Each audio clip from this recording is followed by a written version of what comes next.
নমস্কার বন্ধুরা, আবারও একটা বিস্কুটের রেসিপি নিয়ে চলে এসেছি। সকাল সন্ধ্যায় চায়ের সাথে বিস্কুট তো চাই। আজকে বানাবো নারকেলের বিস্কুট, যা ছোট থেকে বড় সবার প্রিয়। একদম ঘরোয়া পদ্ধতিতে, কম উপকরণে, এমনকি মাইক্রোওভেন ছাড়াই গ্যাসের চুলাতেই বানিয়ে নেব। একদম সহজ পদ্ধতিতে বানিয়ে নেব নারকেলের বিস্কুট। কিভাবে, চলো দেখে নাও রেসিপি। নমস্কার, বেঙ্গলি পাকশালায় তোমাদের সকলকে স্বাগত। আর তোমাদের বানানো বিস্কুটগুলো যাতে একদম পারফেক্ট হয়, সেই জন্য থাকবে অনেকগুলো টিপস অ্যান্ড ট্রিক্স। চলো রেসিপি শুরু করা যাক। আজকের বিস্কুটগুলো হবে একদমই হেলদি, কারণ আমরা ময়দার বদলে আটার ব্যবহার করব। বিস্কুটগুলো আটা দিয়েই বানাবো। দেখো, সবার প্রথমে এখানে একটা বোলের মধ্যে নিয়ে নিলাম হাফ কাপ পরিমাণে মেল্টেড ঘি। যেহেতু এখন গরমকাল, তাই ঘি দেখবে জমাট বাঁধে না। এখানে আমি মেল্টেড ঘি নিয়ে নিলাম হাফ কাপ পরিমাণে, আর এর সাথে দিয়ে দেবো হাফ কাপ পরিমাণে গুঁড়ো করা চিনি। চিনিটাকে মিক্সিতে দিয়ে খুব ভালো করে গুঁড়ো করে নিয়েছিলাম। এখন হাফ কাপ পরিমাণে চিনি দিয়ে এখন ঘি আর চিনি খুব ভালো করে আমরা ফেটিয়ে নেব। খুব ভালো করে কিন্তু ফেটাতে হবে। প্রথমে দেখবি ঘিয়ের কালারটা একটু ডার্ক থাকলেও যখন আমরা ফেটাতে থাকবো ভালো করে, তখন দেখবি ঘিয়ের কালারটা অনেকটা কিন্তু ফেড হবে, মানে কালারটা দেখবে লাইট হয়ে যাবে। খুব ভালো করে, মানে 7 থেকে 8 মিনিট সময় নিয়ে খুব ভালো করে আমরা ফেটিয়ে নিয়েছি। তোমরা চাইলে ইলেকট্রিক বিটার দিয়েও কিন্তু খুব সুন্দর করে ফেটিয়ে নিতে পারো, তবে আমি হ্যান্ড উইস্কের সাহায্যে খুব ভালো করে ফেটিয়ে নিয়েছি। আজকে আমি বাটারে ব্যবহার করছি না, তোমরা চাইলে কিন্তু বাটার দিয়েও করতে পারো। এরপর একটা ছাঁকনি বসিয়ে দিয়ে দিলাম এখানে 1 কাপ পরিমাণে আটা। তবে তোমরা যদি ময়দা দিয়ে করতে পারো, তাহলে আটার পরিবর্তে সম পরিমাণে ময়দাও দিতে পারো। 1 কাপ আটা দিয়ে দিলাম, আর দিয়ে দিচ্ছি অল্প সামান্য পরিমাণে একটু, যেহেতু ঘি দিয়েছি তাই একটু লবণ কিন্তু দিতে লাগবে। আর যদি তোমরা সল্টেড বাটার দিয়ে করো, তাহলে লবণ দেওয়ার কোনো প্রয়োজন নেই। আর এর মধ্যে দিয়ে দিলাম একটা গুঁড়ো দুধের প্যাকেট। এই গুঁড়ো দুধটা কিন্তু সম্পূর্ণ অপশনাল, তোমরা চাইলে নাও দিতে পারো, তবে ওই আর কি, দিলে কিন্তু একটু ভালো টেস্ট হয়। আর দিয়ে দিচ্ছি হাফ চামচ পরিমাণে বেকিং পাউডার। বেকিং সোডা নয় কিন্তু, এটা কিন্তু দিয়েছি বেকিং পাউডার। এবার সব কিছুই খুব ভালো করে আমরা চেলে নিলাম। চেলে নেওয়াটা কিন্তু অবশ্যই দরকার, তাহলে দেখবে কোনো রকম দলাভাব আর থাকবে না। এরপর খুব ভালোভাবে চেলে নেওয়া হয়ে গেছে। তারপর আমরা এর মধ্যে দিয়ে দিলাম যেটা আমাদের মেন ইনগ্রিডিয়েন্টস, সেটা হচ্ছে coconut, desiccated coconut. Fresh coconut কিন্তু ব্যবহার করলে হবে না, অবশ্যই ডেসিকেটেড কোকোনাট দিয়েই কিন্তু নারকেল বিস্কুটটা বানাতে হবে। এখন কোকোনাটটা দিয়ে খুব ভালো করে আমরা মিশিয়ে নিলাম।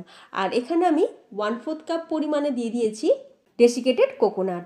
আর খুব ভালো করে মিক্স করে নেওয়ার পর এখন দিয়ে দিলাম 1/4 টিস্পুন পরিমাণে এলাচের গুঁড়ো।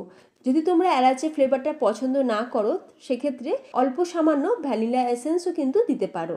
আমি কিন্তু ভ্যানিলা এসেন্সের পরিবর্তে দিয়ে দিলাম এলাচের গুঁড়ো। দারুণ একটা ফ্লেভার তো হবে, আর টেস্টটাও কিন্তু খুব ভালো আসে।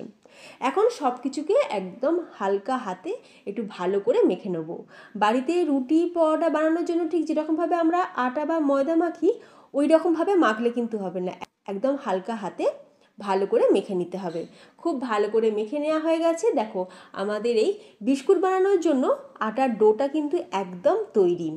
যদি তোমাদের কাছে মনে হয় যে আটার ডোটা ঠিক বাইন্ডিং আসছে না বা বসছে না, তাহলে তোমরা এই পর্যায়ে কি করবে, একদম নর্মাল রুম টেম্পারেচারে থাকা দুধ তোমরা ব্যবহার করতে পারো, মানে লিকুইড দুধ তোমরা ব্যবহার করতে পারো। অল্প সামান্য 1 চামচ হোক বা 2 চামচ হোক, অল্প সামান্য দুধ দিয়ে তোমরা খুব ভালো করে এই ডোটাকে সেট করে নেবে। ঠিক এই রকম ডোয়ের ফর্মে কিন্তু আসতে হবে। তো দেখো ফ্রেন্ডস, ডোটা কিন্তু আমাদের রেডি হয়ে গেছে। আমি এখন সাইড করে রেখে দিলাম। অন্যদিকে আমরা রেডি করে নেব, যার মধ্যে আমরা বিস্কুটগুলো বানাবো। দেখো, আমি এখানে নর্মাল বাড়িতে যেরকম বাসনপত্র ইউজ করি তার মধ্যেই কিন্তু বানাচ্ছি। এখানে একটা স্টিলের প্লেট নিয়ে নিয়েছি, আর তার মধ্যে অল্প সামান্য আমি একটু ঘি লাগিয়ে নিয়েছিলাম, আর তার ওপরে দিয়ে দিলাম একটা বাটার পেপার বসিয়ে দিয়েছি।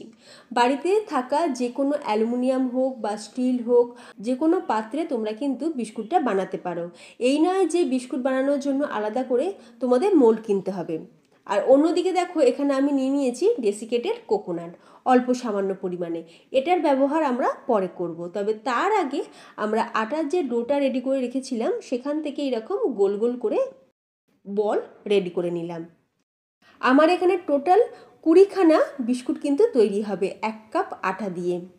এখন এইভাবে আমরা কি করব, কোকোনাট বিস্কুটগুলো রেডি করব। কিভাবে করছি দেখে নাও। প্রথমে এরকম গোল একটা লেচি হাতের মধ্যে নিয়ে একটু প্রেস করে নেবে। সাইডে যদি হালকা একটু ক্র্যাক আসে তাহলে সাইডটা হাতে করে একটুখানি সেট করে নেবে, তাহলে দেখবে ক্র্যাকটা থাকবে না।